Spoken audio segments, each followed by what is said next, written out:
시간 우리가 말씀 나누기 전에 함께 기도하는 시간을 갖고자 합니다. 혹시 점심시간에 식사하시고 기사를 보셨습니까?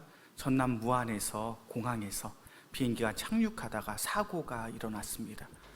극적으로 2명의 사람들이 구조를 받았지만 80명이 넘는 사람들이 사상자로 발생을 했고요. 90명이 넘는 사람들은 이미 사망한 것을 전제로 구조 작업을 하고 있다고 합니다. 정치적으로 매우 혼란스럽고 어지러운 시대를 보내고 있습니다. 이러한 어려움 속에 또 다른 큰 사건으로 인하여 이 나라가 큰 어려움을 겪게 되었습니다. 이 모든 일련의 과정 속에서 하나님이 우리에게 주시는 영적인 메시지가 있는 줄로 믿습니다. 이 나라의 민족, 하나님이 사랑하시고 하나님께서 우리를 지금까지 인도하여 주신 줄로 믿습니다. 그렇게 어지러움 속에 혼란 속에 더욱 하나님을 바라보고 우리가 소망해야 될 것은 오직 하나님이 부어주시는 위로의 은혜, 회복의 은혜, 구원의 은혜가 바로 이 나라, 이 민족 가운데 필요한 줄로 믿습니다. 이 시간 이 나라의 민족, 우리 한국교회를 위해서 함께 기도합시다. 사랑의 주님, 우리가 지금까지 참 교만했습니다. 언제부터인가 하나님 없이 살아갈 수도 있다라는 그러한 잘못된 확신을 가지고 위정자들이 이 나라를 다스리고 많은 사람들이 하나님을 떠나 자신의 탐욕과 정욕을 위해 살아가고 있습니다. 그런 나라요, 그런 민족을 주님께서 긍휼히 여겨 주시옵소서.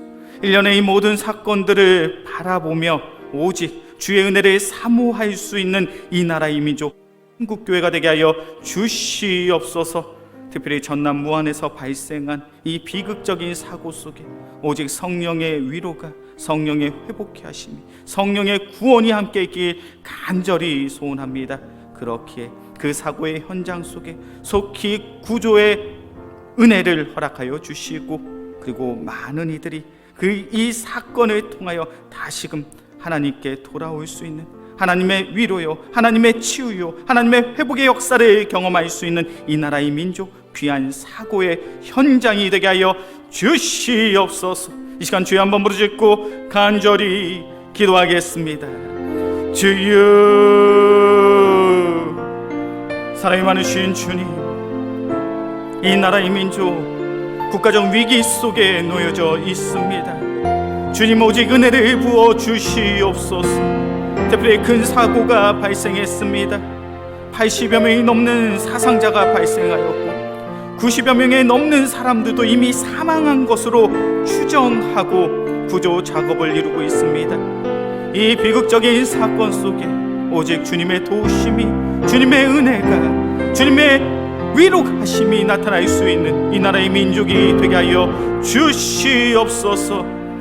국가적 위기의 순간에 우리가 함께 기도합니다. 국가적 위기의 사건을 마주하며 주의 은혜를 간구합니다. 사랑의 주님께서, 오직 주님께서 우리를 긍휼히 여겨주사 주님께서 만나주시고 주님께서 만져주시고 주님께서 위로하여 주시며 주님께서 치유하여 주시옵소서. 그래, 오직 그리스도 예수 안에서 위로받고 그리스도 예수 안에서 치유받을 수 있는 이 나라요, 이 민족, 우리 한국교회가 되게 하여 주시옵소서. 주님, 이 모든 말씀 우리를 사랑하시는 예수 그리스도의 이름으로 기도합니다. 아멘.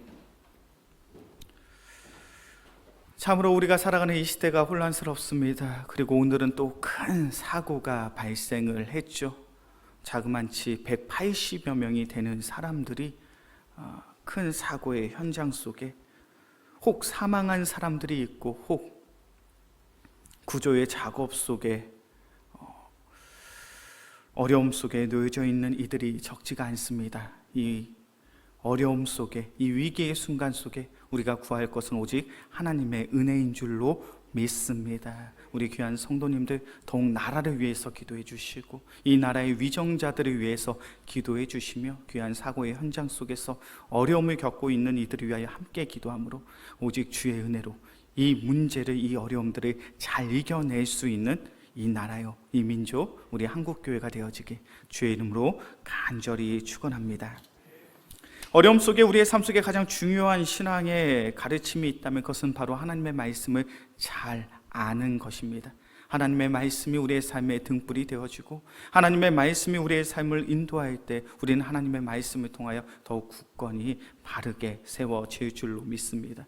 그렇게 우리 영광교회는 2024년도 한 해 동안 소일의문답의 내용들을 다루었죠.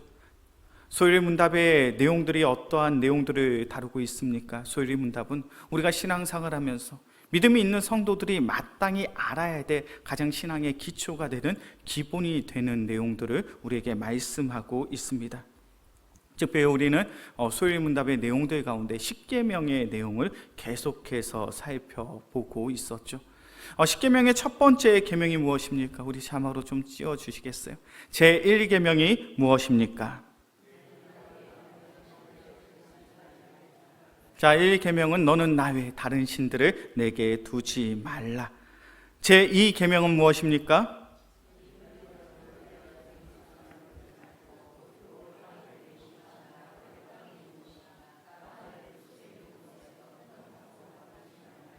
그것들에게 절하지 말며 그것들을 섬기지 말라. 나 내 하나님 여호와는 질투하는 하나님인즉 나를 미워하는 자의 죄를 갚되 아버지로부터 아들에게로 3, 4대까지 이르게 하거니와 나를 사랑하고 내 계명을 지키는 자에게는 1000대까지 은혜를 베푸느니라. 제3계명은 무엇입니까? 제3계명은 너는 내 하나님 여호와의 이름을 망령되게 부르지 말라. 여호와는 그의 이름을 망령되게 부르는 자를 죄 없다 하지 아니하리라 입니다. 제4계명은 무엇입니까? 제4계명은 안식일을 기억하여 거룩하게 지키라 입니다. 우리가 먼저 살펴보았던 10계명 첫 번째부터 네 번째 계명은 하나님과 우리 인간 사이의 관계를 말씀하고 있습니다. 우리가 하나님을 믿는 자요 하나님을 따르는 자들이라면 어떠한 모습으로 하나님을 찬양하고 하나님을 예배해야 되는지 그 내용에 대해서 다루고 있는 것이 바로 첫 번째부터 네 번째 계명이에요. 다섯 번째부터 10번째 계명은 무엇입니까? 바로 인간과 인간, 믿음의 성도들과 그리고 이 세상을 살아가는 사람들이 어떠한 모습으로 살아가야 되는지 우리 인간이 마땅히 알아야 될 그 가르침이 바로 5계명에서부터 10계명까지 있습니다. 우리 자막을 좀 띄워주시겠습니까? 제5계명이 무엇입니까? 제6계명이 무엇입니까? 제7계명이 무엇입니까? 제8계명이 무엇입니까? 제9계명이 무엇입니까? 우리가 5계명에서부터 9계명까지 우리가 살펴보았죠. 10계명 5계명부터 9계명까지 사람과 사람, 우리 인간과 인간 사이에 마땅히 지켜야 될 하나님의 계명. 이 계명은 단순한 행동 규범이 아니라고 말씀을 드렸습니다. 단순히 너희가 부모를 잘 공경해야 돼, 너희가 살인하면 안 돼, 너희가 간음하면 안 돼, 이런 행동적인 규범이 아니라 무엇에 대한 가르침입니까? 우리의 마음에 대한 가르침이요. 내 부모를 공경하라는 것은 단순히 너의 부모에게만 잘해라 라는 이야기가 아니라 너희가 속한 조직과 공동체 가운데 나이 많으신 어르신들을 향하여 너희가 어떠한 마음을 가지고 있는지, 그들을 향한 존경의 마음, 그들을 향한 섬김의 마음, 그들을 향한 사랑의 마음이 너희에게 있는지, 그것에 대한 질문이더라는 거죠. 6계명 살인하지 말라는 것은 무엇입니까? 단순히 살인의 행위를 하지 말라라는 규범이 아니라 너희의 마음속에 그런 순간적인 분노나 순간적인 미움이나 순간적인 화를 절제할 수 있는가? 그것을 인내할 수 있는가? 순간적인 분노에 사로잡혀서 누군가에게 해하고자 하는 그런 마음을 품었다면 너희는 이미 살인을 범했다라는 것이죠. 그렇게 살인하지 말라는 것은 우리의 마음속에 하나님이 주신 온유의 마음, 하나님이 내게 주신 평강의 마음이 있는가라는 그런 질문을 닫고 있습니다. 간음하지 말라는 것은 무엇입니까? 하나님이 너에게 주신 그 정욕, 그 정욕을 너희의 몸을 위하여, 성적인 쾌락을 위하여 살아가지 말라는 거죠.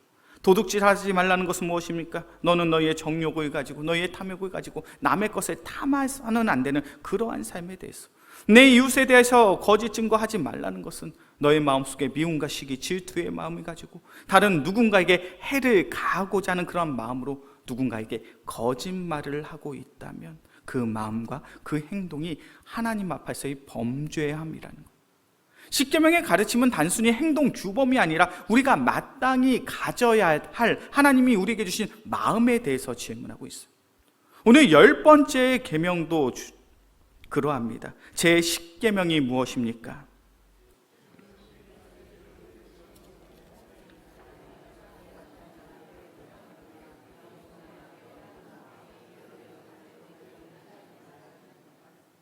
제 10계명이 우리에게 이야기하고 있는, 말씀하고 있는 것은 무엇입니까? 제 10계명은 탐내지 말라라는 문장을 중심으로 설명하고 있어요. 탐내지 말라. 특별히 오늘 본문에서 말씀하고 있는 이 탐하다라는 것은요, 히브리어 원어를 보면 갈망하다, 열망하다라는 뜻을 가지고 있습니다. 무엇을 갈망하는 것, 무엇을 열망하는 것, 어떠한 의미, 어떠한 뜻을 가지고 있습니까? 내가 이루고자 하는 것이 있습니다. 내가 얻고자 하는 간절한 것이 있어요. 그래서 내가 이것을 반드시 이루겠다, 반드시 소유하겠다라는 그러한 열망, 그러한 마음이 바로 오늘 본문에서 말씀하고 있는 탐하다라는 뜻이에요. 우리가 이 세상을 살아가면서 내가 성공하고자, 내가 좋은 대학에 가고자, 내가 금메달을 따고자, 그러한 목적을 가지고 우리는 열심히 살아갈 수 있죠. 한번 생각해 보셨으면 좋겠어요. 좋은 대학에 가기 위해서 대학 입시를 준비하는 학생이 하루에 4시간씩 자고 공부를 합니다. 이거 잘하는 거예요? 못하는 거예요?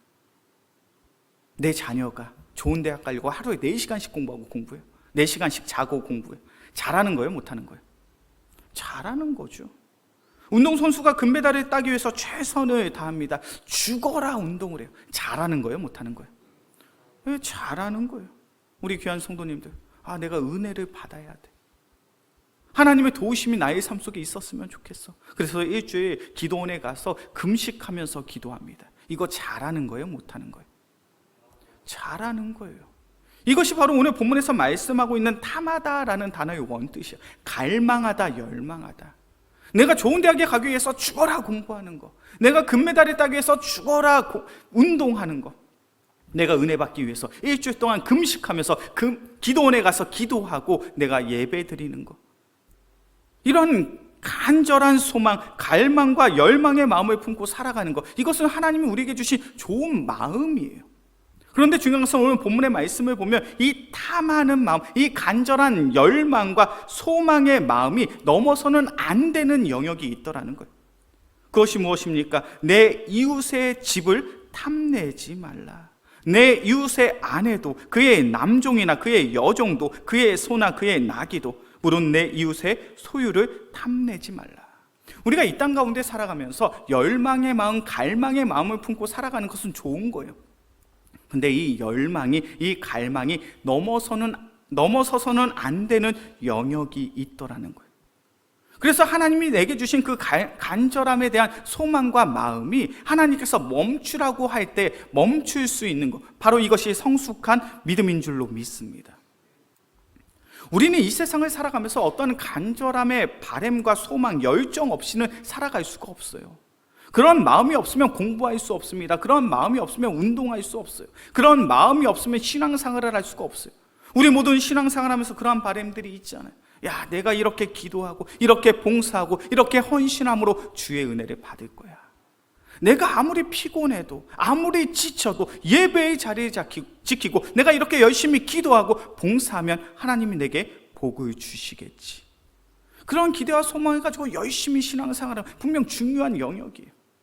그런데 중요한 것은 그러한 열정과 그러한 갈망이, 열망이 하나님이 멈추라 한 그 시점에 멈출 수 있어야 돼요. 오늘 본문의 말씀 바로 그런 이야기를 하고 있죠. 내 이웃의 집 참 멋지고 화려해. 그런데 그것이 너의 것이 아니라면 탐해서는 안 돼. 그것을 갖고자 하면 안 돼. 내 이웃의 아내가 너무나도 예뻐, 아름다워. 그런데 그녀는 내 이웃의 아내잖아. 그녀를 탐해서는 안 돼. 내 이웃이 가지고 있는 남종과 여종, 그가 가지고 있는 모든 재산들, 그것은 내 것이 아니잖아. 내가 소유할 것이 아니잖아. 그러니 그러한 것들을 가지고자 하는 그러한 마음이 너의 마음속에 있어서는 안 돼.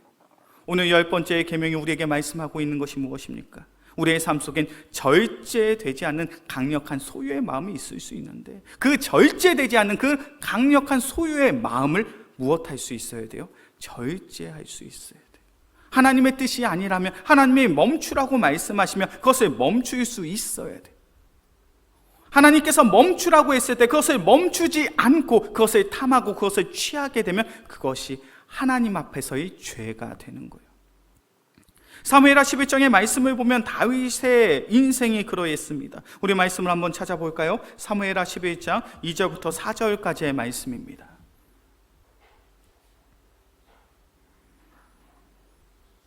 사무엘하 11장 2절에서부터 4절까지의 말씀, 제가 한 절, 우리 성도님들이 한 절, 마지막 절은 합독해서 보도록 하겠습니다. 사무엘하 11장 2절부터 4절까지의 말씀, 제가 한 절, 우리 성도님들이 한 절, 마지막 절 같이 봅니다. 저녁 때에 다윗이 그의 침상에서 일어나 왕궁 옥상에서 거닐다가 그곳에서 보니 한 여인이 목욕을 하는데 심히 아름다워 보이는지라.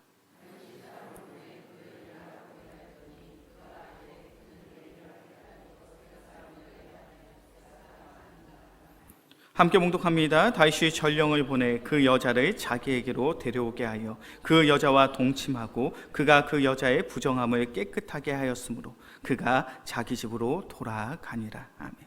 사무엘하 11장의 이 사건이 어떠한 사건인지 잘 알고 계시죠? 이스라엘의 두 번째 왕이었던 다윗이 나라를 다스리고 통치하고 있습니다. 다윗은 나라의 왕이었어요.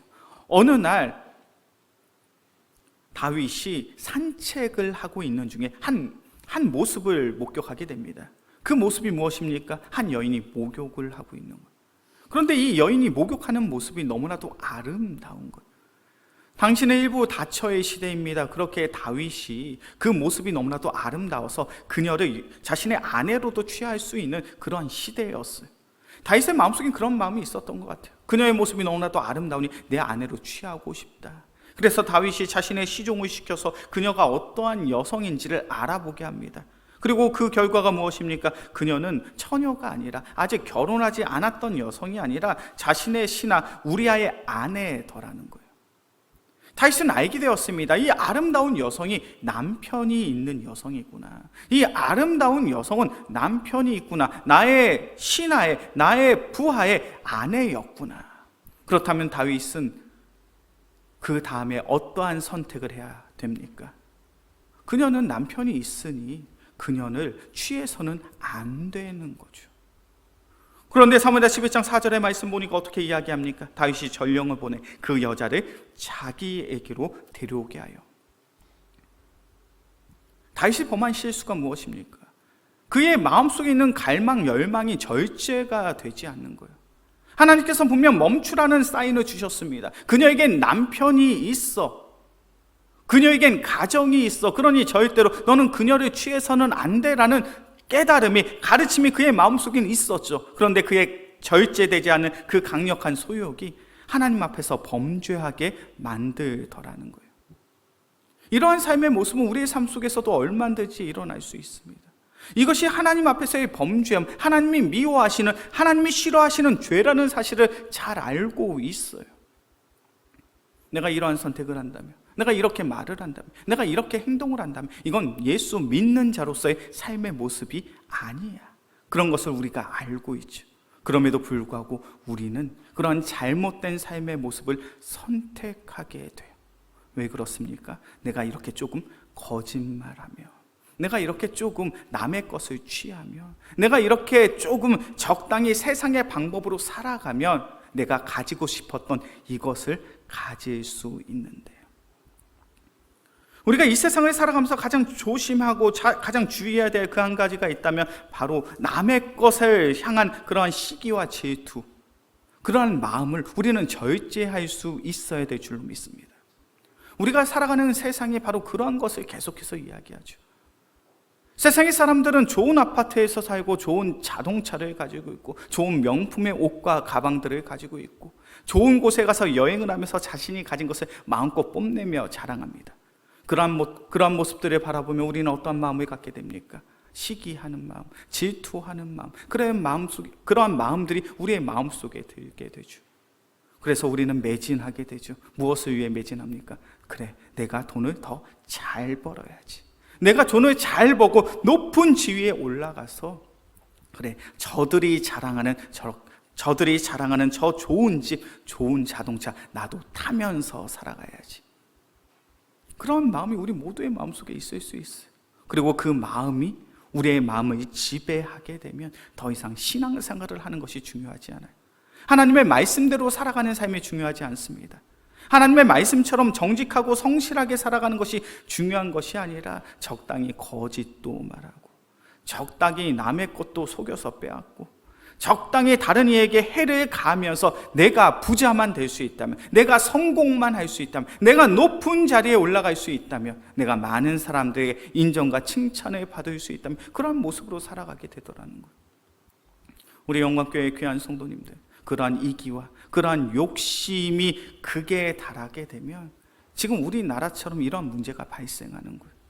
자신의 권력을 지키기 위해서 거짓말을 하는 것, 서로 상대방을 향하여 비방하고 비난하는 것, 서로 분쟁과 분열을 자초하고 자신들의 이권을 위하여, 자신의 권력을 위해서 살아가는 그러한 모습들, 이 사회의 문제가 바로 그런 욕심에서, 그런 마음에서, 그런 탐욕에서 시작이 된 거예요.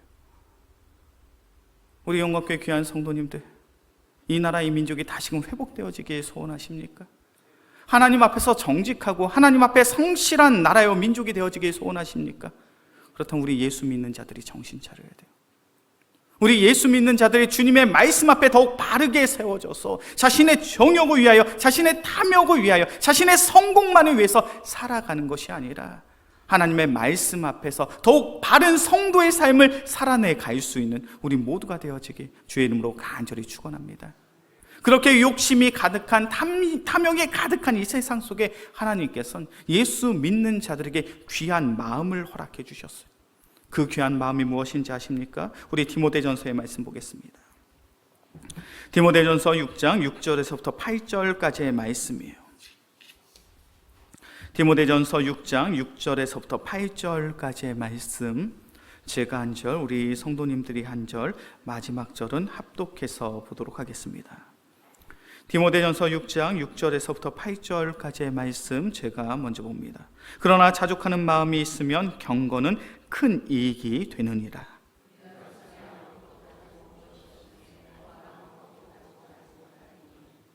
함께 봉독합니다. 우리가 먹을 것과 입을 것이 있은즉 족한 줄로 알 것이니라. 아멘.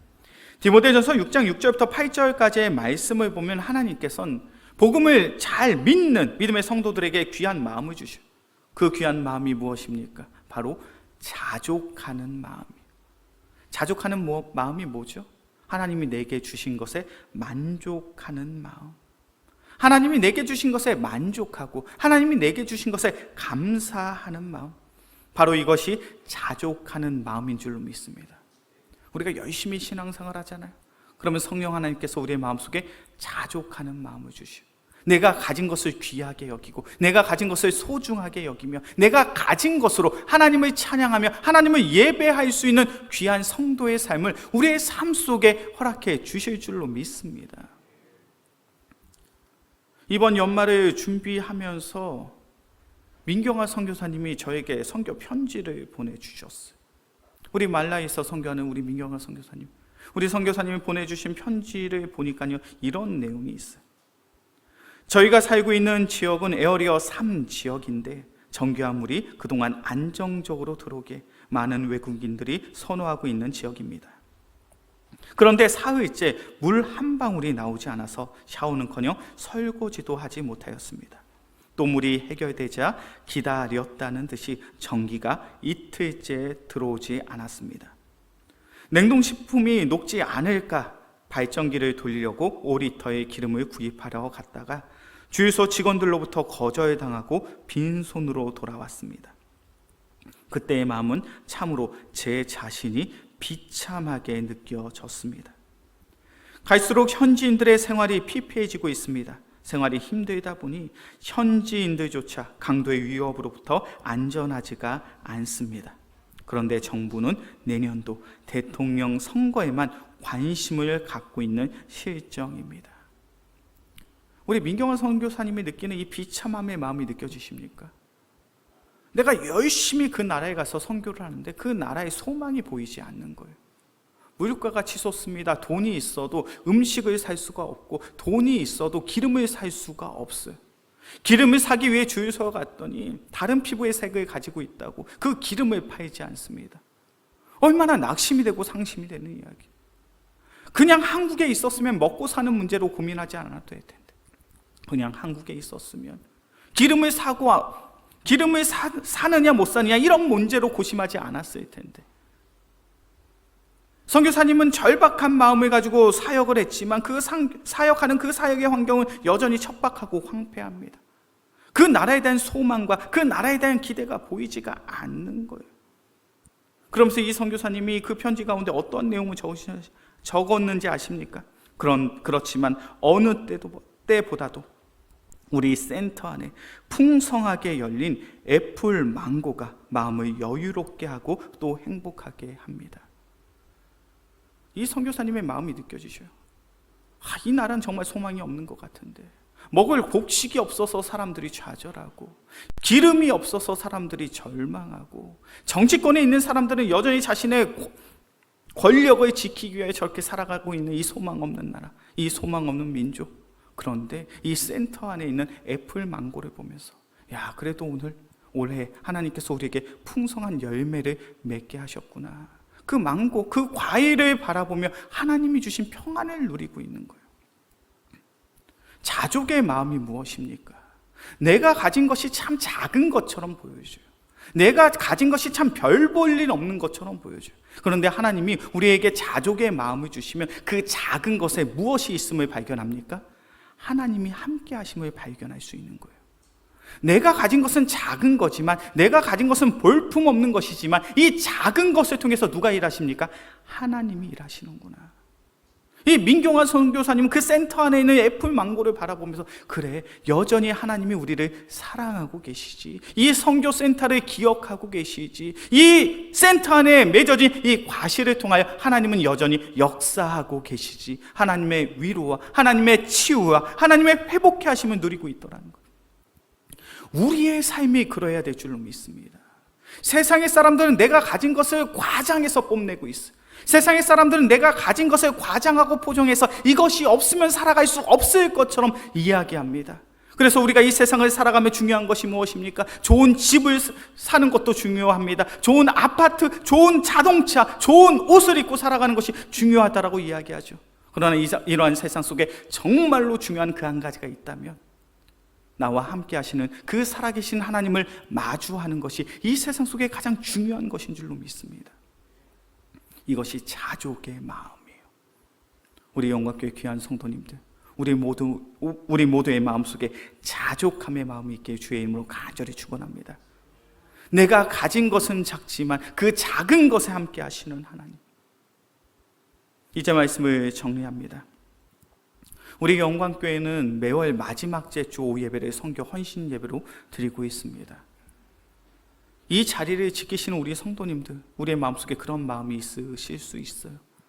우리가 이렇게 모여서 기도하는 거 얼마나 힘이 되겠어.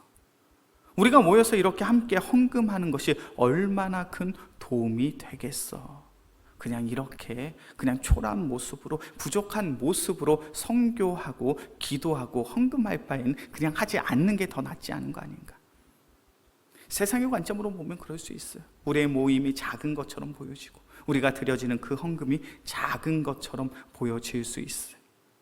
그런데 믿음의 영안을 가지고 자족의 관점으로 바라보니, 하나님께서는 우리의 그 작은 기도의 모임을 통하여, 하나님께서 우리의 작은 그 헌금을 통하여 역사하시는 줄로 믿습니다. 그렇게 우리 영광교회 귀한 성도님들, 나와 함께 하시는 그 신실하신 하나님을 의지함으로 더욱 귀한 선교사님들을 위하여, 선교의 현장을 위하여 기도하고 헌금할 수 있는 우리 모두가 되어지길 소원합니다. 나의 기도가 부족해 보이고 나의 헌금이 적은 것처럼 보여지지만, 하나님께서는 그 작은 것을 통하여 역사하십니다. 그 작은 것을 통하여 일하십니다. 그리하여 우리의 기도를 통하여, 우리의 헌금을 통하여 일하시는 하나님의 놀라운 은혜를 마음껏 누릴 수 있는 우리 모두가 되어지게 주의 이름으로 간절히 축원합니다.